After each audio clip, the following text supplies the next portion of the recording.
Southeast Radio's Business Matters with Karl Fitzpatrick. Well, Key Patent Innovations purchases patent portfolios from tech companies and then implements monetization strategies for the patents. Angela Quinlan is the Managing Director of Key Patent Innovations, and she joins us now to tell us how it all works. But Angela, before we discuss the business, I'd like to hear about your accomplished career within the intellectual property space. Thanks, Karl. I'm absolutely delighted to be here. So I started actually as an engineer, and that's something that probably people don't realise, that patent attorneys start as engineers or scientists. I was an engineer and then I did a PhD and I worked as a researcher, and then I trained as a patent attorney. I trained in London in one of the big firms in London, and then I moved across from London back to Ireland, back home again. I worked briefly in private practice, and then I moved into where kind of field I work in now, which is patent licensing. And patent licensing is different to what you kind of think generally when you think of a patent attorney. You think of somebody helping others to get patents on their inventions. In the licensing industry, we come in a bit later in the cycle where people already have patents, they've already built up a portfolio. And what we do is we use those patents and we monetize them. So we license them to people using the technology in the market. And through that, the original developer of the invention can get some return on investment, return on what it took to create that invention and get it patented, which is an expensive process. And then they can take that money and continue to do what they do best, and that's to keep creating new inventions and new technology. So Key Patent Innovations purchases portfolios of patents from established companies. How does the business fund these purchases? We're funded by private equity, and we will buy the portfolios, as you say, from large technology companies when they have big portfolios. We buy those portfolios, and then there's usually, as we license them, there may be a back end on the licensing revenue so that they continue to get some income from that from us. Over the years, your company has purchased portfolios from BlackBerry and Hewlett-Packard Enterprises, but why did they make the decision to sell their patents? We bought the BlackBerry portfolio recently, just over a year old. That was a huge milestone for us. 33,000 patents, which was actually one of the biggest transactions our industry has seen. We're now the largest licensing company globally, so not just here in Ireland, but globally based on patent count. And Hewlett-Packard Enterprises, we bought a few years ago, that portfolio. And the reason those companies, these are companies that were leaders in their field for years, and they spend billions on research. I know with BlackBerry, I think they spent $5 billion on research over the years that the portfolio relates to. And during that time, they created really, really fundamental inventions. And these are the inventions that are the stepping stones to the technology that we live with today and that we take for granted today. And after all that investment, the company moves on, it pivots. BlackBerry obviously is renowned for the phone. We don't see those phones in the marketplace anymore. They've pivoted. So they get it by selling the portfolios to us. They can realize some value, some return on that investment, and then funnel that investment back into new research. So for BlackBerry, they're now working on connected cars, secure communications in automotive. So they can take the return they have on the earlier investment and funnel it into these kind of areas. And they can continue to do what they do best, which is innovate, while we look after the niche licensing aspect. And Angela, how does Key Patent Innovations go about valuing these patent portfolios? That's always a tricky question and a multi-million-dollar question. But the way we look at it is, if we are looking, say, for example, with the BlackBerry portfolio, we know that BlackBerry was synonymous with cellular technology, Wi-Fi technology, also video technology. So what we'll do is look at the portfolio and we'll look at those aspects, the patents that relate to those technologies, and we'll see what companies that those patents will be applicable to. And it's quite detailed. It's really a bridge of the technical analysis and the financial analysis. We'll look at what the revenue streams of those companies are, how the patents apply to the different revenue streams. And by then figuring out a suitable royalty rate, we can see what kind of license deal you'd be looking at for the different companies and build that into an overall valuation. So is it true to say that in such a transaction that Key Patent Innovations would be paying an upfront lump sum along with an ongoing royalty to the likes of BlackBerry? Yes, and actually the BlackBerry deal, all the terms all had to be made public because it was such a massive deal. It all had to go through regulatory approval in Canada and in the US. So the terms of that deal all had to be made public. There was 170 million upfront and then a running royalty afterwards. Okay, so once Key Patent Innovations acquires that portfolio, what happens next? What we do is we onboard it, build up the team, and our key is we really have built a great team for exploiting this portfolio.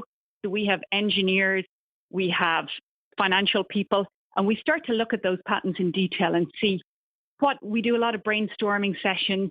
You know, if people are listening to this podcast, for example, in their car, you think about the infotainment system in your car.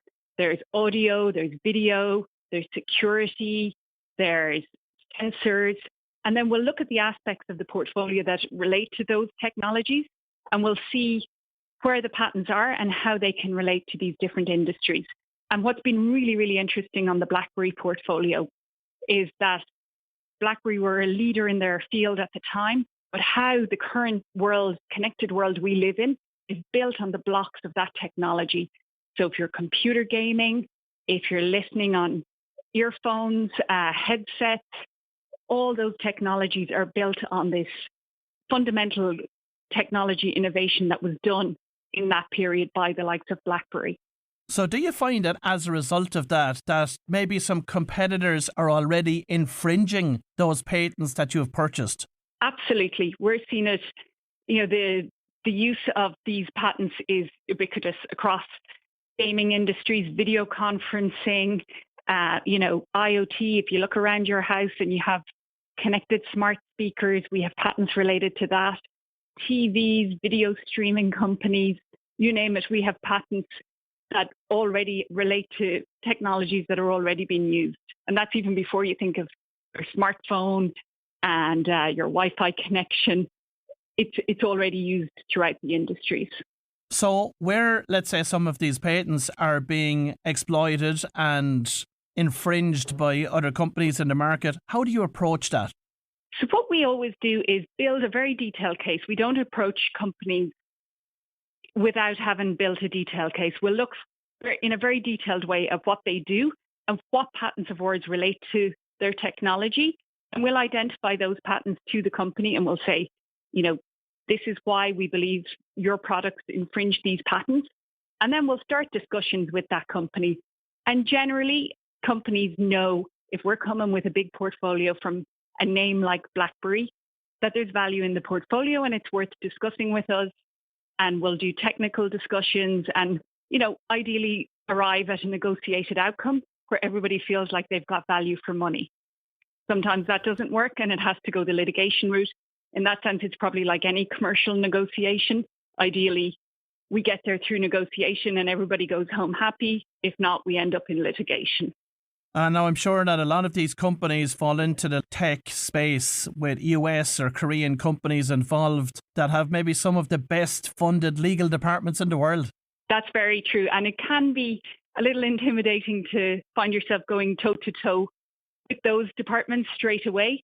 But in general, as I said, sophisticated companies understand that patents, valuable patent portfolios are there. A company like BlackBerry has a lot of value in its patent portfolio, and it makes sense to try and engage and try and reach a settlement that works for everybody. And most of those companies themselves will also have large patent portfolios and may also have, a team going out doing outbound licensing in the exact same way that we are. Now, that doesn't always mean that they'll have the same sympathy towards inbound licensing, but they know the business as well. And, it's important I always believe that having the right team and the right case worked up with the right patents, we can go toe to toe with anybody. And within the BlackBerry and HP Enterprises portfolios, is there patents within those that would be of benefit today to companies in terms of progressing their own research and innovation? Yes, and the beauty of patents, I suppose, the whole patent system, and it's often forgotten, was set up so that companies would exchange. And innovators, inventors, individuals would all exchange this information. So anything that I have filed at a patent office anywhere in the world, it's published. So it's made public. And the idea is that the whole world benefits. And that's why you get exclusionary rights then for 20 years to that's the quid pro quo. you get the benefit of the invention for 20 years if you share it with the world. And I think it's a really important thing to remember about the patent system. It's actually built on sharing technology. And if we didn't have that system, the opposite is trade secrets. So the beauty of the patent system is it encourages, by incentivizing companies to share their secrets and their inventions, they get to protect it for 20 years, but that all of society can then benefit from this technology or this innovation. And when your outbound licensing team contacts, let's say, tech companies about potentially licensing patents from you, how open are they? That's an interesting question, because that was one thing we noticed as soon as it went public that we were buying the BlackBerry portfolio. People kept contacting us, asking us to buy patents, if we'd sell them patents. And we do have a sales program, but people are really, interested in buying. Again, the market knows that these are valuable patents, and people are very interested to get their hands on them. We are looking at some sales programs, and it will be part of the process of monetizing the BlackBerry portfolio. But that's something that it's been an interesting aspect of taking on the portfolio. We didn't expect the amount of interest in purchasing patents that we're finding. And of course, the traditional view about patents were that China didn't take patents seriously and wasn't afraid to infringe them. Is that still the case today, or has their perspective changed on it? I think the perspective in China has changed. Like most developing countries, it takes a while to build up industry. China is now one of Chinese companies are some of the biggest patent owners worldwide. So while there may be still differences in negotiation styles or approaches to licensing, I think it's true to say that the Chinese companies that we're familiar with would now be very much patent owners and want to license their own patents also. So I think there's very much a change, and it's interesting because that happens throughout history in different jurisdictions. As the technology and the sophistication in patent matters develop, the approach also changes. And what advice do you have for any Irish business that's going down the IP route today? I think the main thing for any business thinking about IP or how to protect it is to sit and think globally. Think where your markets are, where do you want patents, what markets do you want to protect?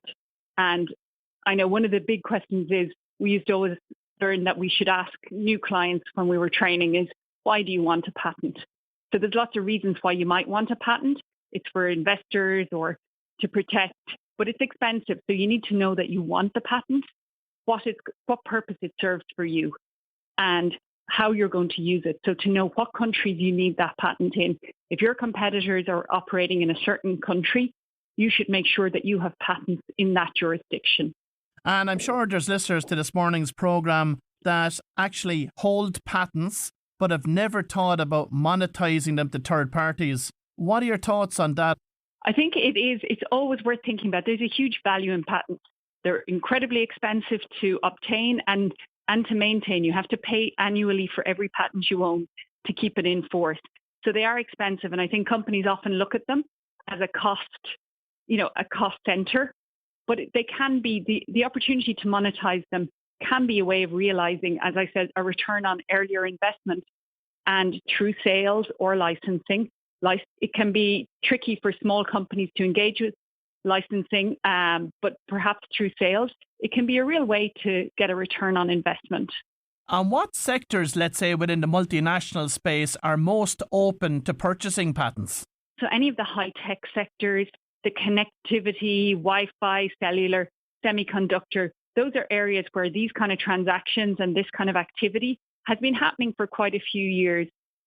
Some sectors might be newer to the market, but I think in general, there's quite a healthy market across all high-tech industries for buying patents, selling patents, and licensing patents. For anyone listening this morning that has an idea that they're considering going down the patent route on, what advice do you have for them?